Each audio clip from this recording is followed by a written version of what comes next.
Hi, and welcome to the third major part of this course, cluster analysis. I am very happy that we will now explore a fundamentally different data science method. Technically speaking, cluster analysis is a multivariate statistical technique that groups observations on the basis of some of their features or variables they are described by. Maybe that's not the best way to present it. Intuitively speaking, observations in a dataset can be divided into different groups, and sometimes this is very useful. Let's quickly explore an example. Here's a list of 6 countries: USA, Germany, Australia, UK, France, and Canada. These are our observations. Imagine we have already performed this mysterious technique called cluster analysis, and we got 3 groups. The first one is USA and Canada. The second, Germany, UK, and France. And the third, Australia.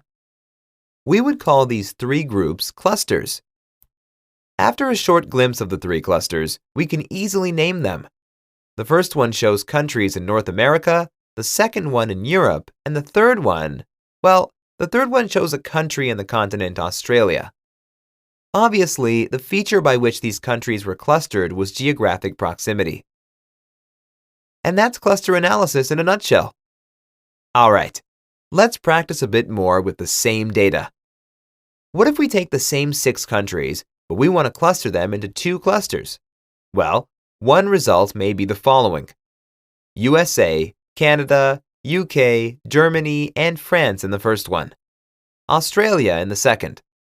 Can you think of names for these 2 clusters?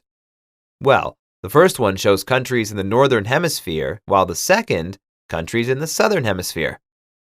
Cool! It seems like clustering is not that hard after all. Well, not always.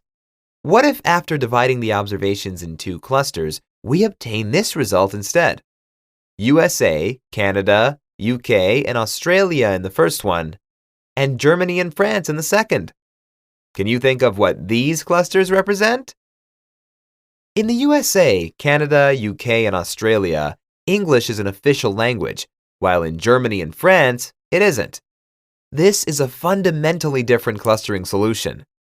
Both results are perfectly logical, but in a different way. In the first 2 cases, we were differentiating the clusters by geographic proximity, while in the second, by language. Geographic proximity and language are 2 different features by which we can cluster the observations. That is to say that cluster analysis is extremely intuitive, but definitely tricky. After these brief examples, what is the final goal of this approach? The goal of clustering is to maximize the similarity of observations within a cluster and maximize the dissimilarity between clusters. That, of course, is done with respect to some feature or features. All right. In this section, we will explore several clustering problems, and we will learn how to perform cluster analysis, how to find the optimal number of clusters, how to identify appropriate features, and how to interpret the results. Our main tool will be the sklearn and pandas packages. Looking forward to exploring the examples together. Thanks for watching.